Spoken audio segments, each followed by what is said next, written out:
खोल सरवा के बाड़ी जल्दी, हमार घामा में झाट जर गिल बा।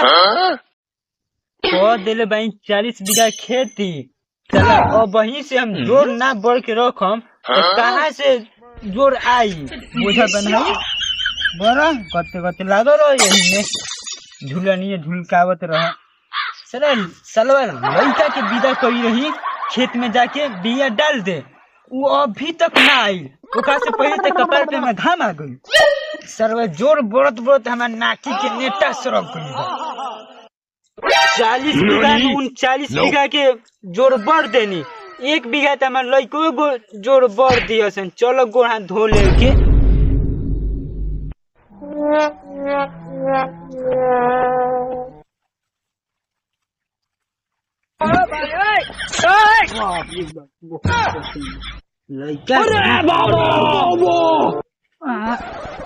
वो नहीं चल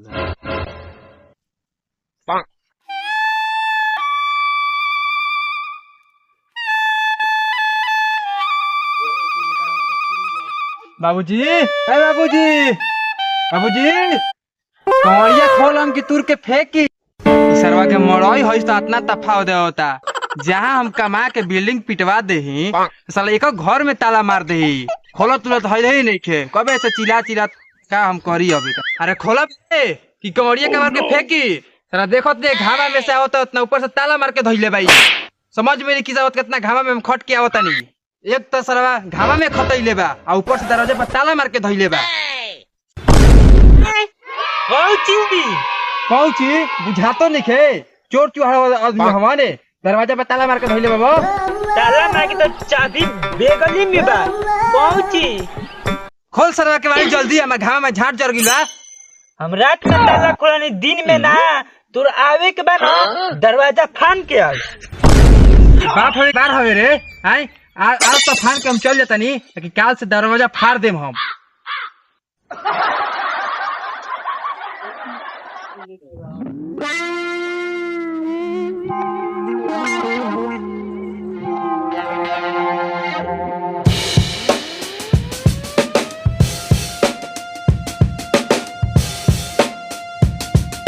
लगला तो झाट के जोर बरे, कबे से घामा में आई बन खट के चिल्लाते सुनत नहीं थे। हैं वही घर में रहले नहीं खदर चाह तू तो समझ में नहीं क्या होते। लगरे लांडे पे छाव आज तू 2 बीघा खेत रोपवा देले तो इतना ताव बतिया उतरे। खेत का उम्र हो गई, हम बुढ़ा गई नी। 40 बीघा रोपवा ने कुछ बुझाइबे ना कइल, 2 बीघा में पसेना पसेना छूट जाता। तारा समझ में नहीं क्या होते। तू एक पे कैसे गिरा, तोरो दादा तो तारा के सिखैले हुन। तू चलता अभी झाट पर जोर पर लगलो, चलता तो 2 बीघा रोपवाइता न हमारे साथे। तू कौन दिशा से रोपवा क्या होता रे बोल? उत्तर से। उत्तर दिशा से? तू लोचना के देखला रे पूर्व दिशा विदा कइली आ गोट मारे खातिर। तू का भेंट कर गइल बाबू? अरे का करी भेंट कर कर त हमारे की हो गइल बा। 2 बीघा खेत रोपवा होता रे तो पसेना पसेना होता, तू भर घामा में आ गोट मारता। तमे पानी उनी पिए के दे के चाहिए ना, छोट भाई ना हो। सबनी को लोड हम ही लेके चली आए, लोड लेके चल तो ई त जासा हो गइल बा हमार। तू समझे में नहीं क्या बात। और ये सरवा सबेरे हमें में पानी भर के गई रही, कौन ने कर माई के माथ बनो हमार पानी कटलस रे। पता की फलानमा के लइका चिलनमा पानी हमरा खेत के सब भी निकाल के पड़ता, काहे से कि हमरा खेत के बगल में ओकरे खेत बा। लाहौर बीजा कुवत साला फलानमा से अभी जाके हिसाब लेतनी 4 गो बेटा पैदा कइले बा। त एकर मतलब का गांव में देहात में बरियारी पानी काटी कोई के खेता में से अपना खेता में, बोली हम अभी हिसाब करी ओकरा से।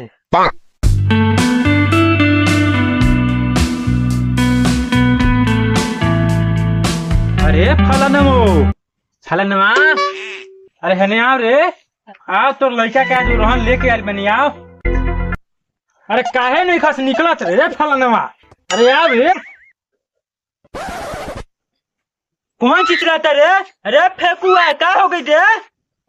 अरे फलानमा तोर लड़का चिलाना ना हाला हमार मोय खेत के पानी अपना पेट में पचा लेलो हैं, हम तोरा द्वार पर चिलेबो न करी रे। जाए तो फेकू भैया गुस्सा थूक द साला का गुस्सा थूक रे, थूका थूकता हमार मुंह के थूक सुखा गई। जाए दो हमारे खेत में पानी ना हुई चाहे खेत में पानी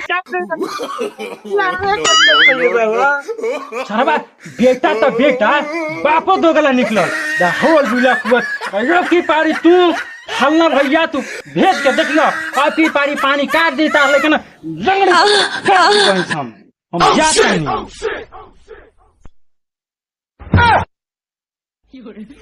जब हमारा खेत में पानी ना रहे तो काहे के कट रहा चलो दूसरों आके गाड़ी देता। घर में मोटर रहते हुए मोटर लेके जाए साइकिल पे बहानी पटाई यही ना एगो बात कमी बा चको बोल नहीं क्यों मैं सारा गाड़ पे हाथ धो के सुतल बा जाती लुका के जगावे सारा दूसरों से हमें गाड़ी दिवा दे।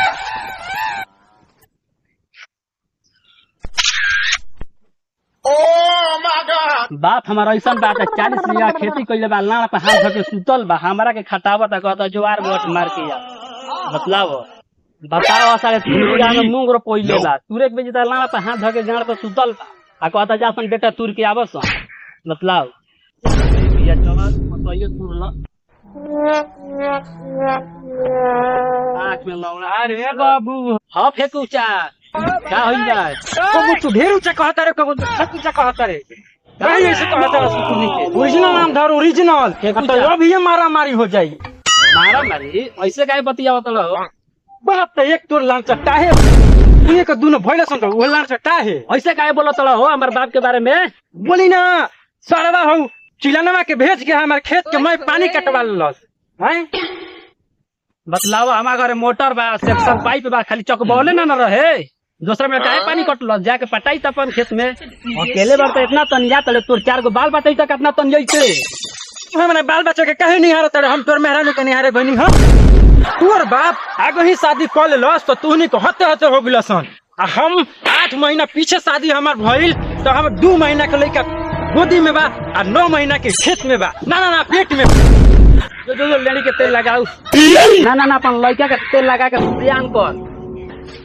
ठीक बा जब सियान होई ना तो तोनी से फरियाद लिए जो खेजसी है रुक हालानवा के लड़का हाथना तोनी के खमन रे हमार एक को भाई बोलवे गर्दा छोड़ा दी साला हमार बात नहीं के समझत हमरा से रोल के रहता ना तो तू ना भाई मिल के तूने केतना धोबिया के घास पर धोवल जइनू कि साला उधर सरफ के जरूरत ना पड़े जा तनी अपना भाई से कहे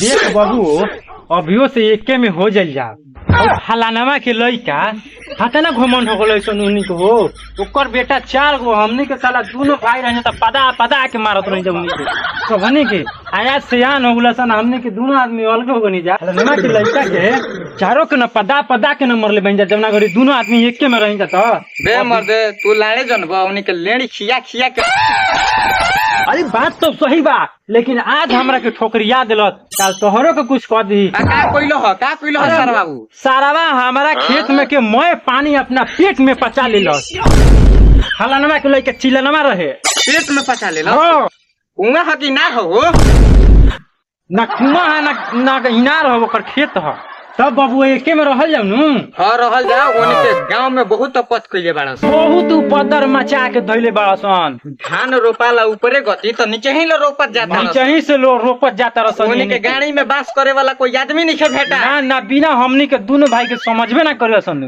तो चलो रे फरवा निकालो आ चलो ओकरा के मोल दिया चल खाओ तो तनी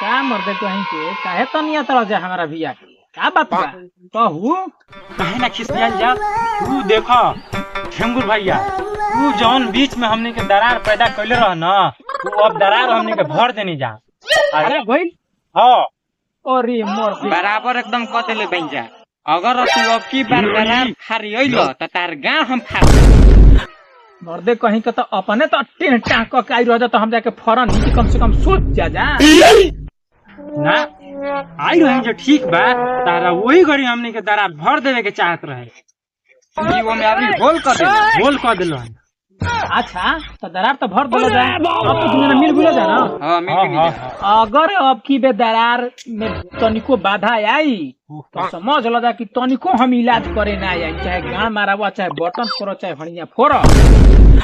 अब मत कहिए कि मुखिया जी चली फैसला करे। ना ना ना अब नहीं आवल लंच पर की लागी महमंड पर अब नहीं आवल ना भैयो अब ना बोली अब बोल ना जा मिल गोला जा तो ठीक है बा। भगवान करस की मेरा के जोड़ी बना रहो आए ना चल जा जा तई जा हो बा एगो लोचना के लइका पहुंचा ना का नाम है तू। अरे लोचना पूछना ना हो ढेंगुर मत हां फलानमा के लइका साला 4 गो हां तो का गइबे कइले चारों के चारों साला उपदर मचले बड़ा सन मिल के। अरे उन्हें की इतना अपत कइले बड़ा सन कि नीचे ही से धान रोपत जाता रह।